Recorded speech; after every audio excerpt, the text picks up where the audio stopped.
महर्षि दयानंद सरस्वती के जन्म के 201वां वर्ष होने पर, प्रारंभ होने पर हम सब उनका स्मरण कर रहे हैं।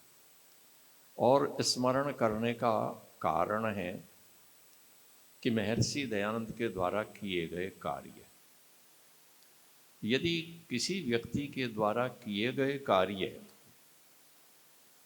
150 वर्ष से भी अधिक समय तक लोगों के स्मृति पटल पर हैं, तो निश्चित रूप से वह कार्य ऐसे हैं कि उन्होंने इस समाज के व्यक्तियों के जीवन को कहीं ना कहीं प्रभावित किया है। यदि वह हमारे जीवन का अंग न बनते, हमारे जीवन में कुछ विशेषताएं पैदा न करते, तो निश्चित रूप से हम उन्हें भूल चुके होते। 19वीं शताब्दी में जब महर्षि का अवतरण हुआ, उस वर्ष कितने व्यक्तियों का जन्म हुआ होगा? उससे 10-20 वर्ष पहले, 10-20 वर्ष 50 तक कितने व्यक्तियों ने जन्म ग्रहण किया होगा? किंतु आज यदि विश्व मानव के पटल पर कोई नाम अंकित है तो वो महर्षि दयानंद सरस्वती हैं। और वह इसलिए अंकित हैं कि महर्षि दयानंद ने देश की सीमाओं को तोड़ करके, काल की सीमाओं को छोड़ करके जो कुछ भी कार्य किए, वो आज भी उतने ही प्रासंगिक हैं जितने 19वीं शताब्दी में प्रासंगिक थे। महर्षि दयानंद का चिंतन पुराना नहीं हुआ। यदि वो चिंतन पुराना हो गया होता तो ब्रह्म समाज की तरह से वो नाम शेष रहते, थियोसॉफिकल सोसाइटी की तरह से हो जाते, या सत्य शोधक समाज की तरह से होते, या ब्रह्म समाज का जो महाराष्ट्रीय संस्करण था, प्रार्थना समाज, उसकी तरह से हो गए होते। महर्षि इन सब से हट करके आज भी इतने व्यक्तियों के द्वारा याद किए जा रहे हैं, स्मृत किए जा रहे हैं। इस अवसर पर इतने सम्मेलन आयोजित किए जा रहे हैं कि जो ये बता रहे हैं कि महर्षि दयानंद आज भी हमारे लिए प्रासंगिक हैं, समाज में आज भी उनकी रिलेवेंस है। एक बड़ी महत्वपूर्ण बात, जो समस्याएं हैं वो समस्याएं समय समय पर उत्पन्न होती हैं और समस्याएं समय समय पर समाप्त भी हो जाती हैं। जब व्यक्ति उनको समाप्त करने का, दूर करने का प्रयत्न करते हैं तो वो समस्याएं समाप्त हो जाती हैं। अर्थात प्रकारांतर से कहें तो जो उन समस्याओं का समाधान कर रहा है वो धीरे धीरे वो कालातीत हो जाता है समस्याओं के साथ। किंतु इतना ही सच है कि जो समस्याएं सुलझ जाती हैं, समाप्त होती हैं, वो समस्याएं रूपांतरित होकर के हमारे सामने फिर आती रहती हैं। उन समस्याओं का रूप बदल जाता है, उनका कलेवर बदल जाता है, उन समस्याओं के नाम बदल जाते हैं, किंतु मनुष्य के जीवन में समस्याएं सदैव आती रहती हैं। मनुष्य के समाज को समस्याओं से दो चार होना पड़ता है। जो व्यक्ति ऐसा समाधान प्रस्तुत कर रहा है कि वो समाधान आज भी प्रासंगिक है, वो समाधान 50 वर्षों के बाद भी प्रासंगिक है, जब वो समस्या रूप बदल करके आएगी, 100 साल बाद भी वो समस्या रूप बदल करके आएगी, तो वो समाधान आज भी उतना ही प्रासंगिक होगा। महर्षि दयानंद सरस्वती ने, यदि उनके कार्य क्षेत्र के दिनों को गिने, उनके जन्म की कथाओं को मैं छोड़ दूं, बिल्कुल मैं उनके कर्म क्षेत्र के दिनों की बात करूं, क्योंकि कर्म क्षेत्र और महर्षि के कार्यों की कथा यदि करनी हो, उनकी चर्चा करनी हो, तो वो 1-2 घंटे का विषय नहीं है। 40 मिनट में तो संभव ही नहीं हो सकता किसी भी प्रकार से। महर्षि ने जिन समस्याओं की ओर इंगित किया, और महर्षि की विशेषता है वो केवल इंगित करके छोड़ नहीं देते, इशारा करके छोड़ नहीं देते। महर्षि उस समस्या का समाधान प्रस्तुत करते हैं। महर्षि जो समाधान प्रस्तुत करते हैं, यदि वो समस्या 100 वर्षों के बाद भी रूपांतरित होकर के आएगी, अपनी शक्ल सूरत बदल करके आएगी, समाधान महर्षि के द्वारा जो उस समय किया गया है वही आज भी एप्लीकेबल है। उसका एप्लीकेबल हो जाना 100 वर्षों के बाद, 150 वर्षों के बाद भी दयानंद को जिंदा रखे। बैठे हुए हैं। यदि दयानंद की वो समाधान पुराने हो जाते, आज की समस्याओं का समाधान नहीं कर पाते, तो दयानंद याद नहीं किए जाते। मेरे जीवन में आज की जो समस्याएं हैं, आपके जीवन की जो आज समस्याएं हैं, दयानंद यदि आज उनका समाधान करने में सक्षम है तो दयानंद प्रासंगिक है। यदि आज की समस्याओं का समाधान महर्षि नहीं कर पाते तो दयानंद आज हमारे लिए प्रासंगिक नहीं है। एक बात हो सकती है, हम ये कहें कि इतनी महत्वपूर्ण होते हुए भी ऋषि दयानंद को इतने सीमित व्यक्ति क्यों जान पा रहे हैं, या उनका महत्व थोड़े लोगों ने क्यों स्वीकार किया, बड़ी संख्या उनका महत्व क्यों नहीं स्वीकार कर रही। इसमें ऋषि दयानंद का दोष नहीं है, इसमें दोष मेरा है, इसमें दोष आपका है। हम दोनों शामिल हैं इधर उधर वाले। हमने ये बताया नहीं कि जो आज समस्या खड़ी हुई है इसका समाधान ऋषि दयानंद के पास है। हम स्वयं समाधाता बनना चाहते हैं। मैं स्वयं चाहता हूं कि सारी समस्याओं का समाधान मैं करूंगा, और मैं इतना बड़ा विद्वान हूं, मैं इतना बड़ा समाधाता हूं कि लाओ दुनिया की समस्या और चुटकी बजाते ही समाधान कर दूंगा। ध्यान रखिए, मेरा आपका वो सामर्थ्य नहीं है। वो सामर्थ्य ऋषि का था, वो सामर्थ्य आज भी ऋषि का है कि आज भी जो समस्याएं हैं वो हमारे सामने खड़ी हैं तो समाधान ऋषि दयानंद देंगे। अब सोच करके देखिए, महर्षि दयानंद के जीवन के संदर्भों को उठा करके कुछ समस्याओं को हम उठा लें। मनुष्य सामाजिक प्राणी है, और दो क्लास नहीं चलेंगी बहन, या तो आपकी क्लास चलेगी या मेरी चलेगी, दो नहीं चल सकती। देखिए, मेरे और आपके जीवन के हम सामाजिक प्राणी हैं, और समाज का प्रारंभ कहां से होता है? समाज की प्रारंभिक इकाई परिवार है। समाज की प्रारंभिक इकाई परिवार है। महर्षि के समय में उस परिवार व्यवस्था में जो खराबियां आ गई थीं, समाज में जो परिवार के कारण खराबियां थीं, उस समय समाधान हुए। यदि वो समस्याएं आज रूपांतरित होकर के खड़ी हैं तो क्या महर्षि के विचार आज भी प्रासंगिक हैं? ये देखने की बात है, ये देखने की बात है। महर्षि को हम इसलिए याद करते हैं कि महर्षि अपने समकालीन महापुरुषों से बिल्कुल अभिन्न है। यदि महर्षि किसी के आसपास होते तो महर्षि समझौता कर लेते, किसी दूसरे संगठन का सहयोग स्वीकार कर लेते, दूसरे संगठन के साथ मिल जाते, किंतु महर्षि किसी के साथ मिल नहीं सके, या कोई उन्हें अपने में मिलाने में समर्थ नहीं हो सका। यह महर्षि का वैशिष्ट्य है। कर्नल अलकाट और मैडम ब्लेवेटस्की न्यूयॉर्क से चल करके भारत आए महर्षि के दर्शन करने और महर्षि से भेंट करने। 1879 ईस्वी, 1878 से महर्षि के साथ उनका बराबर संपर्क बना हुआ था, पत्राचार बना हुआ था, कर्नल अलकाट का भी, मैडम का भी। और वो यहां आए, उन्होंने अपनी सोसाइटी का नाम तक बदल लिया, theosophical society of Arya Samaj of India, ये नाम कर लिया कि भारतवर्ष में जो थियोसोफिकल सोसाइटी है उसके साथ उन्होंने आर्य समाज नाम जोड़ने का प्रस्ताव पास किया लिखित रूप से। मैं एक निवेदन आपसे कर दूं कि मैं कोई कहानी नहीं सुनाऊंगा आपको, मुझे चुटकुला भी नहीं सुनाना। मुझे जो सुनते हैं, जिन्होंने सुना है, कई लोग बैठे हुए वो जानते हैं, मैं 7 दिन भी बात करूंगा तो तथ्यात्मक कहानी किससे मुझे नहीं सुनाने आपको। वो बात करूंगा जिसके डॉक्यूमेंट्री एविडेंस है, जिसके प्रामाणिक सबूत हैं, लिखित सबूत हैं, दस्तावेज हैं। मैं सारी बातें वो आपसे करूं, यहां तक मिले। किंतु महर्षि दयानंद को अपने साथ अलकाट और मैडम मिला न सके। क्यों? केवल एक बात थी। महर्षि दयानंद का जो ये कथन था, वेद सब सत्य विद्याओं का पुस्तक है, बस वो ये चाहते थे कि ये मान लिया जाए कि वेद सत्य विद्याओं का पुस्तक है, सबको हटा दिया जाए। कभी अवसर होगा और बात करेंगे नियमों पर, तो एक एक अक्षर हटाने से नियम का अर्थ कैसे बदल जाएगा वो आप वो समझ सकते हैं जिन्होंने मेरा एक परोपकारी में कभी लेख पढ़ा होगा, आर्य समाज के पहले नियम पर बड़ा विस्तृत लेख था, है सब सत्य विद्या और जो पदार्थ, हम इसमें से सबको हटा दें, सत्य विद्या और जो पदार्थ, या और को हटा दें, एक एक अक्षर पर विचार था उसमें कि क्या परिवर्तन हो जाएगा।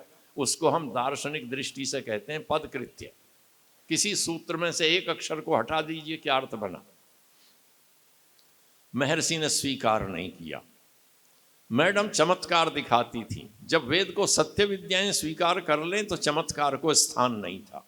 जितना भी धार्मिक जगत है, कोई मतपंथ है, सब में चमत्कारों को स्थान है, ध्यान रखिएगा। केवल ऋषि दयानंद हैं जो वेद के साथ चमत्कार को नहीं जोड़ते, चमत्कार करने वालों से समझौता नहीं करते। मैडम ब्लेवेटस की जो चमत्कार दिखाती थी, ऋषि दयानंद ने उन चमत्कारों का विरोध किया और उसके कारण से धीरे धीरे वो संबंध समाप्त हो गए। जो व्यक्ति 1878 में न्यूयॉर्क से आए, मिलने के लिए बंबई बैठे रहे, महर्षि दयानंद बंबई नहीं जा सके। महर्षि के जीवन का उत्तरार्ध जो हम सुनते हैं, हम भूल जाते हैं कि महर्षि दयानंद के प्राण हरण के प्रयास 1883 में नहीं हुए, बहुत पहले प्रारंभ हो गए थे। और हम ये भूल जाते हैं, हम समझते नहीं है कि महर्षि दयानंद जैसा विशाल व्यक्तित्व, ऐसा वदन उनका, और वो व्यक्ति दस्तों के रोग से पीड़ित हो जाए। कितने दस्त हों। महर्षि जब अलकाट से मिलने नहीं गए थे तो उसका कारण था महर्षि को दस्तों का होना, और कितना, एक एक दिन में 20-20 बार जाना। और महर्षि दयानंद एक दिन 2 दिन नहीं रहे। महर्षि ने स्वयं पत्र में लिखा कि हमें लगभग 400 दस्त हो चुके हैं अब तक। सोच करके देखिए कि जिस व्यक्ति को 400 दस्त हुए हों तो उसकी क्या स्थिति बनी होगी शरीर की। किंतु महर्षि दयानंद उसके बाद भी अपना काम करते रहते हैं और निरंतर 2.5-3 महीने तक महर्षि इस रोग से पीड़ित रहते हैं। तो ये कोई ऐसा रोग नहीं था कि वैसे ही लग गया था। सोच करके देखिए, कोई वैज्ञानिक होंगे तो बताएंगे, कोई चिकित्सक होंगे तो बताएंगे। जो आर्सेनिक का दिया जाना धीरे धीरे क्या करता है व्यक्ति के शरीर में जाकर के, आर्सेनिक की मात्रा बढ़ती है तो जीवन को धीरे धीरे क्षरण करना प्रारंभ कर देती है। और क्या क्या पदार्थ लोग देते हैं, क्या क्या महर्षि के साथ किया होगा, छोड़ दें उस बात को।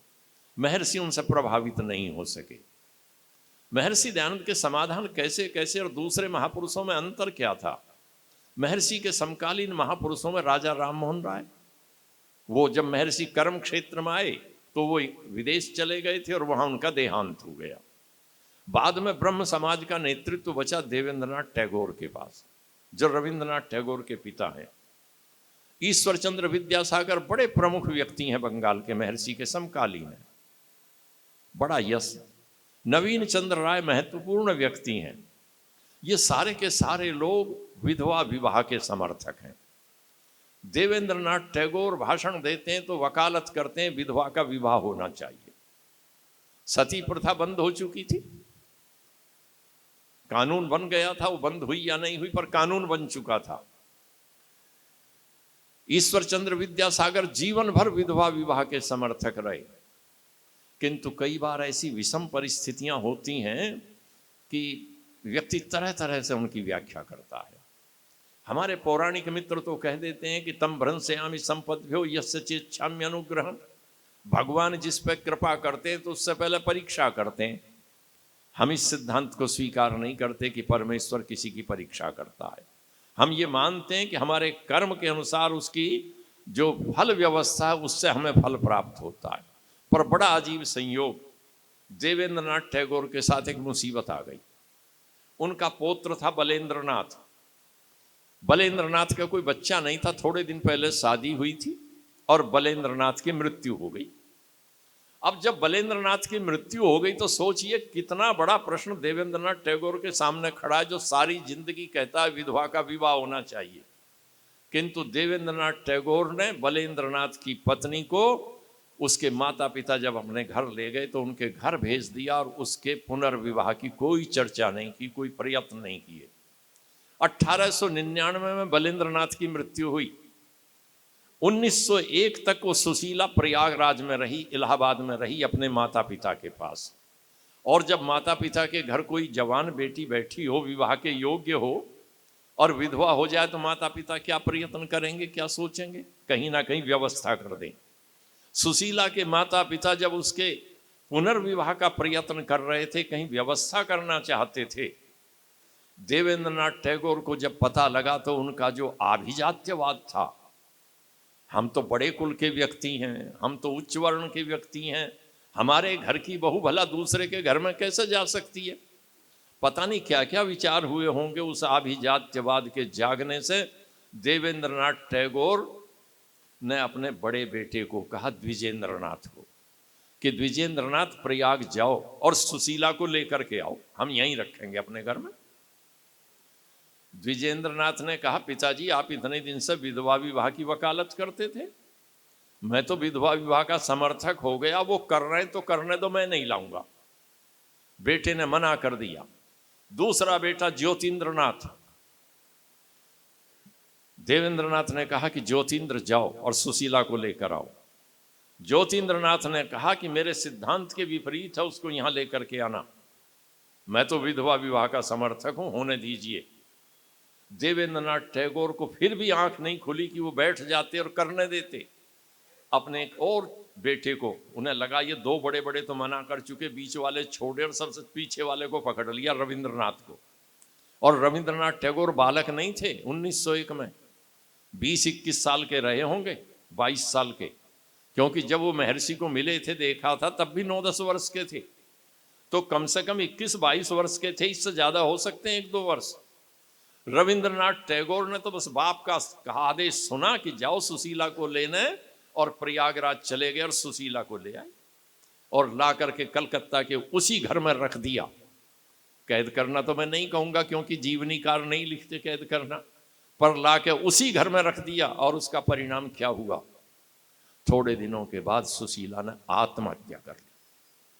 आत्महत्या करनी पड़ी सुशीला को। सोच कर देखिए कौन सा समाज था। किंतु ऋषि दयानंद वो व्यक्ति है जिस बात का समर्थन करते हैं उसके लिए कितना प्रयत्न करते हैं। महर्षि दयानंद पहले से लगे हुए हैं, और राय मूलराज को महर्षि दयानंद एक पत्र लिखते हैं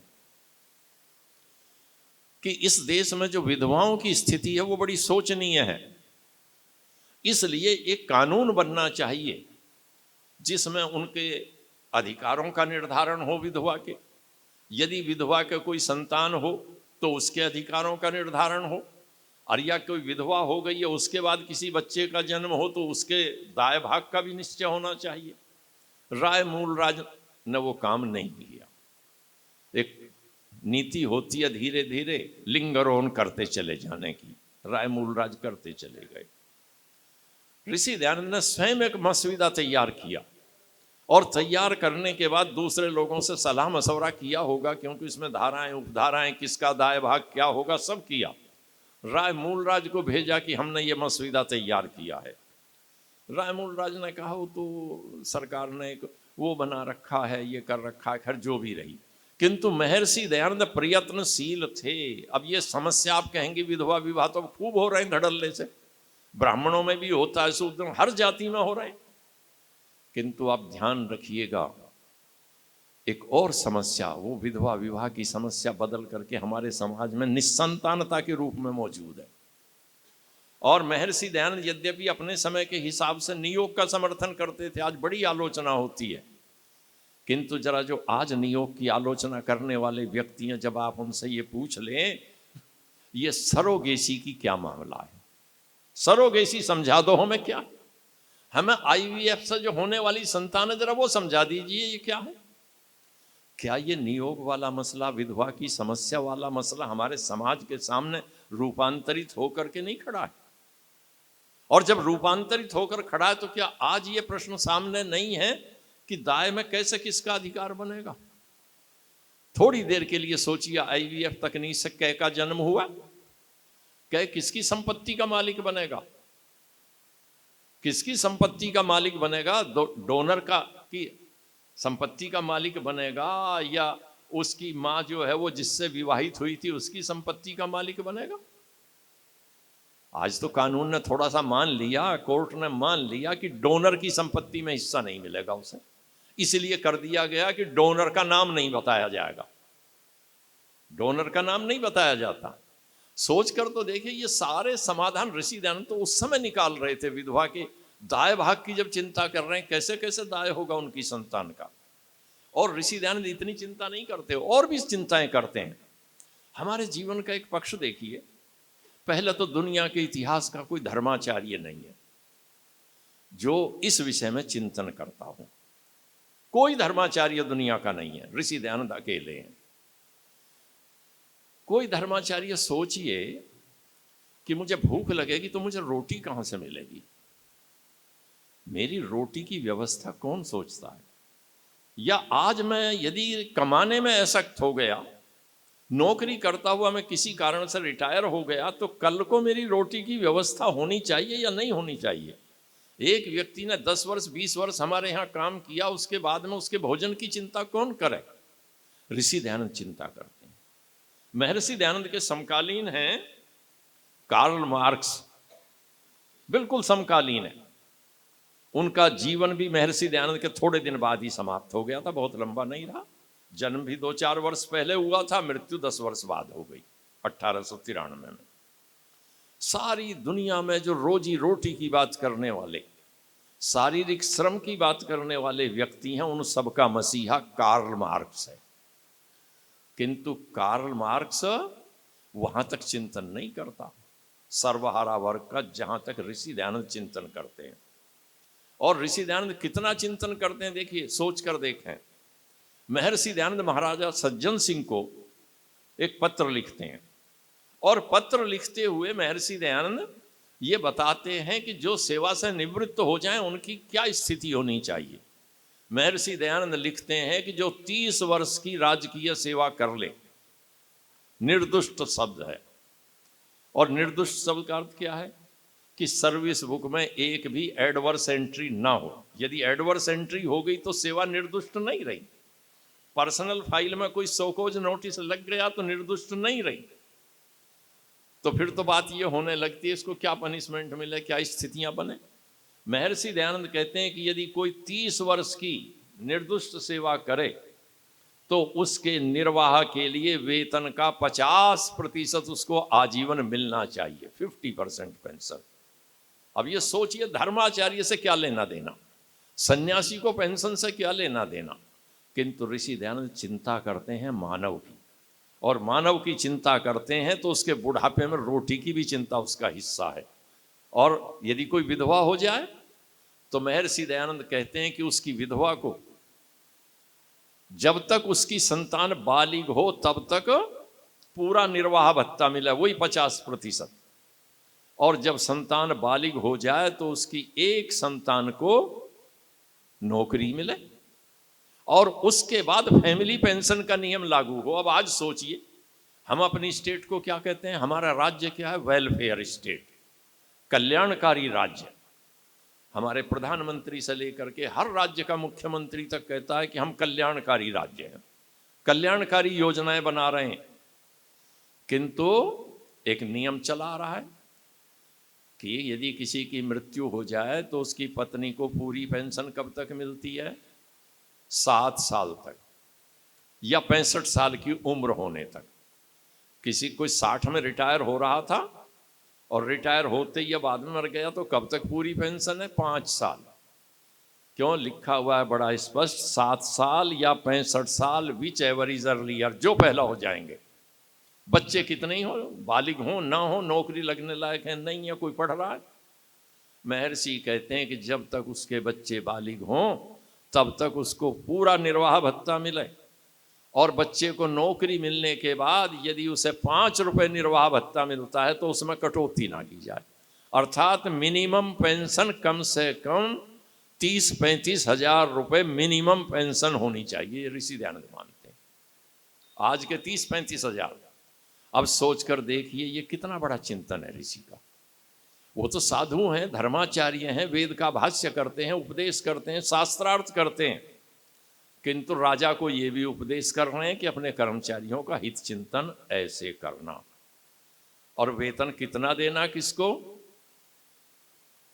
चड्डा जी, कागज कलम निकाल के हिसाब लगाना पड़ेगा। हैं पंडित जी, अपनी सोच लेना कितने वेतन के अधिकारी हो। फर्रुखाबाद में ऋषि दयानंद ने पाठशाला खोली, यदु मित्र शास्त्री उसमें अध्यापक रखे गए। कितना वेतन था लगाइए, 1880 में 40 रुपए मासिक। कितने हो गए? 2.5 लाख रुपए आज के कम से कम। है कोई समाज दे सकती है या दे रही है, या कोई गुरुकुल दे रहा है क्या किसी को, आचार्य को, अपने उपदेशक को, धर्माचार्य को कोई दे रहा है क्या? सोचिए, 40 रुपया ऋषि दयानंद देते हैं। और कमाल क्या था ऋषि का, जब काशी शास्त्रार्थ हुआ, मैं प्रसंग से काशी शास्त्रार्थ की एक घटना सुनाऊं आपको। उसमें 27 बड़े विद्वान महर्षि के सामने बैठे थे। उनमें एक विद्वान का नाम था शिव कुमार शास्त्री। बाद में चल करके उनका बड़ा नाम हुआ और महामहोपाध्याय की उन्हें मानद उपाधि मिली, सबसे बड़ी उपाधि है बनारस के पंडितों की। तो महामहोपाध्याय शिव कुमार शास्त्री, अब उन्हें आप सब जान जाएंगे, वो कमलापति त्रिपाठी के नाना थे, जो केंद्र सरकार में रेल मंत्री रहे, उत्तर प्रदेश के मुख्यमंत्री रहे हैं। उनके भाई वाइस चांसलर रहे करुणापति त्रिपाठी, उनका बेटा भी सांसद रहा, लोकपति त्रिपाठी मंत्री रहा। इनके नाना थे कमलापति त्रिपाठी के। अब उन पंडितों में थे ऋषि दयानंद के सामने शास्त्रार्थ के लिए। पर ऋषि दयानंद ने जब काशी में एक पाठशाला खोली, ऋषि दयानंद ने विज्ञापन निकलवाया कि हमें एक अध्यापक की जरूरत है जो व्याकरण पढ़ाए, और वेतन इतना होगा। महामहोपाध्याय शिव कुमार शास्त्री ऋषि दयानंद के यहाँ नौकरी करने आ गए। काशी के सारे पंडितों में हलचल मच गई, शिव कुमार कहाँ जा रहा है। पंडित लड़े, उनसे कहा क्यों कर, वो कहने लगे देखो इतने रुपए मिलते हैं, तुम इतने दो, तुम्हारी पाठशाला में पढ़ा दूं। बनारस की कोई पाठशाला उतना वेतन नहीं दे रही थी। शिव कुमार शास्त्री ने ऋषि दयानंद की पाठशाला में पढ़ाना स्वीकार किया, और एक बड़ा अंतर हुआ। उसका लाभ क्या हुआ? हालांकि ज्यादा दिन नहीं रहे शिव कुमार शास्त्री, छोड़ गए थे। एक बड़ा लाभ हुआ उसका वेद को। और क्या लाभ हुआ? शिव कुमार शास्त्री को कहीं ना कहीं ये लगा कि ये जो व्यक्ति है ये सचमुच में वेद का भक्त है और धर्म का रक्षक है, वेद की बात करता है, जो कुछ प्रयत्न हैं इसके ईमानदारी के हैं। जब वो पाठशाला छोड़ के कुछ दिनों के पास उनके पास एक विद्यार्थी आया, उसका नाम था मधुसूदन, और बाद में चल करके वो बड़ा दुनिया में ख्यातनामा व्यक्ति हुआ, मधुसूदन ओझा।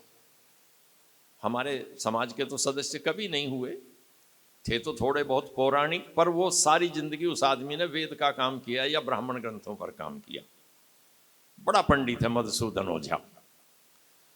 उस मधुसूदन ओझा को पढ़ाते हुए जब पढ़ाया और कोई बात गुरु शिष्य में हुई होगी, तो उन्होंने एक काम कहा कि मधुसूदन एक काम करना, जीवन में कुछ मत करना, बस वेद का काम करना, यही मेरी गुरु दक्षिणा है। जो कुछ करना वेद, वेद की रक्षा के लिए करना। उसके बाद मधुसूदन ओझा ने कितनी उड़ान भरी हैं, हम कहीं सहमत हो सकते हैं, कहीं असहमत हो सकते हैं, पर उसने वेद के लिए, ब्राह्मण ग्रंथों के लिए, और हमारे एक बड़े विद्वान हुए, आप लोग तो जानते हैं, पुराने आचार्य वैद्यनाथ शास्त्री सार्वदेशिक सभा में थे, हमारे मान्य विद्वान। उन्होंने एक पंक्ति लिखी है, मधुसूदन ओझा के शिष्य थे मोतीलाल शास्त्री, शतपथ ब्राह्मण का हिंदी भाष्य किया है उन्होंने। आचार्य वैद्यनाथ जी ने लिखा है कि शतपथ ब्राह्मण समझना आसान है, पर मोतीलाल शास्त्री के भाष्य को समझना कठिन है। तो ऐसे ऐसे विद्वान थे। तो कहाँ से प्रेरणा मिली? ऋषि दयानंद से प्रेरणा मिली कि वो, और राजस्थान में चले जाइए आप, जितने बड़े बड़े संस्कृत के पंडित हैं सारी यूनिवर्सिटीज में, सब उसी परंपरा के हैं। वो वेद का विरोध नहीं करते, ऋषि दयानंद को कम पढ़ते हैं, पर ऋषि दयानंद को ये मानते हैं कि ऋषि दयानंद वेद का रक्षक था, वो सारे पंडित मानते। तो देखिए ऋषि दयानंद की दृष्टि वहां तक गई। अच्छा, इतना वेतन दे रहे हैं। जो वेद भाष्य छपता था, ऋषि दयानंद बड़े व्यवस्थित थे अपने जीवन में। जो सिस्टमेटिक लाइफ किसी की हो सकती है वो ऋषि दयानंद की थी। जब उन्होंने वेद का भाष्य करना प्रारंभ किया तो अंक छापने लगे, महीने का एक अंक निकलेगा, कुछ मंत्रों का भाष्य होगा, इतने पृष्ठ होंगे, वो थोड़ा सा अनुश्रुप छंद के हिसाब से एक प्रकार होता है। अक्षर गिनने का कितने अक्षर हैं, और उसमें से मान लेते हैं कि भाई अनुष्टुप छंद में इतने अक्षर हैं तो इतने श्लोक बन गया। तो ऋषि ने लिखा कि इतने श्लोक आया करेंगे। वो श्लोक नहीं थे, गद्य भाष्य था ऋषि दयानंद का, वो छपता था। उसमें एक विज्ञापन निकलवाया, और विज्ञापन ये लिखवाया क्योंकि महर्षि दयानंद संस्कृत बोलते थे और पंडित उसकी हिंदी लिखते थे, अनुवाद करते थे। तब ऋषि दयानंद दृष्टि डाल लेते थे जैसा भी समय मिले। महर्षि ने लिखवाया एक विज्ञापन, यजुर्वेद भाष्य का 15वां अंक है शायद वो, जिसमें वो छपा टाइटल पर, पीछे के पेज नंबर 4 जो होता है टाइटल का, कि एक संस्कृत के विद्वान की आवश्यकता है जिसने महाभाष्य पढ़ा हो, दर्शन पढ़े हो, और हमारे संस्कृत भाष्य की हिंदी में अनुवाद करे। उसको वेतन योग्यता के अनुसार 50-60 रुपए दिया जा सकता है। अब सोचिए, ऋषि दयानंद यदि काम करने वाला व्यक्ति है। मैं तो आचार्य बिरजानंद जी को कह रहा था, मैंने कहा बिरजानंद जी आप और हम कहाँ सभाओं के पचड़े में पड़ रहे हैं। हम ऋषि दयानंद के जमाने में रहे होते या ऋषि दयानंद आज होते तो हम तो 5-6 लाख रुपए महीना के आदमी होते ऋषि दयानंद का काम करते। वो बोलते, हम उसी को लिखते रहते, अनुवाद करते रहते, 5-6 लाख मिलते, 50-60 रुपया। तो देखिए ऋषि दयानंद कितना चिंतन करते हैं। मैं अपने समय में बात समाप्त करूंगा। ऋषि के जीवन की इतनी घटनाएं, मैं वो बात नहीं कहूंगा जो वेद के संदर्भ में ऋषि दयानंद ने कही, वो आप बहुत सुनते रहते हैं, वो तो कभी फिर सुनिएगा। अच्छा, ऋषि दयानंद ने अंग्रेजी तो नहीं पढ़ी, ऋषि दयानंद ने इंजीनियरिंग तो नहीं की। ऋषि दयानंद जिस समय थे उस समय रुड़की में थॉमसन कॉलेज था, जो आज IIT रुड़की हो गई, बाद में रुड़की यूनिवर्सिटी बनी, वही अब IIT रुड़की है। थॉमसन कॉलेज था। और रुड़की का सिविल इंजीनियरिंग तो अपने जमाने से कभी दुनिया भर में प्रसिद्ध रहा। वहाँ इरिगेशन भी होता था, और ये बड़ी गंग नहर जो बनी थी ना, उसमें भी थॉमसन का योगदान था, ध्यान रखिएगा। तो इरिगेशन भी महत्वपूर्ण था। अब ऋषि दयानंद ये कुछ भी नहीं पढ़े, उन्होंने एग्रीकल्चर नहीं पढ़ा, उन्होंने इंजीनियरिंग नहीं पढ़ी, पर ऋषि दयानंद का चिंतन कितना विशाल चिंतन है। आप जिस पक्ष को उठा लेंगे वो आपको लगेगा आज भी उस चिंतन की जरूरत है। आज पानी की समस्या है, ऋषि दयानंद कितना अलग सोचते हैं। महर्षि दयानंद के जीवन का एक संदर्भ लीजिए, महर्षि शाहपुरा में है, और महाराजा नाहर सिंह महर्षि दयानंद के भक्त हैं। राजा जो वेलफेयर के काम करते हैं उनमें सड़कें बनाना भी है, उनमें पानी की व्यवस्था सिंचाई के लिए करना भी है, पेयजल की व्यवस्था भी है। महाराजा नाहर सिंह एक नहर बनवा रहे थे, और नहर का तात्पर्य ये आप गंग नहर मत मान लेना, जहाँ पानी नहीं होता वहाँ छोटी छोटी, जिन्हें यहाँ पश्चिमी उत्तर प्रदेश में गूल कह देते हैं ना, उसको नहर कहते हैं राजस्थान में। तो महाराजा नाहर सिंह नहर बनवा रहे थे सिंचाई के लिए। महर्षि दयानंद सवेरे घूमने जा रहे थे, और जाते हुए उन्होंने देखा कि नहर बन रही है, निर्माण हो रहा है।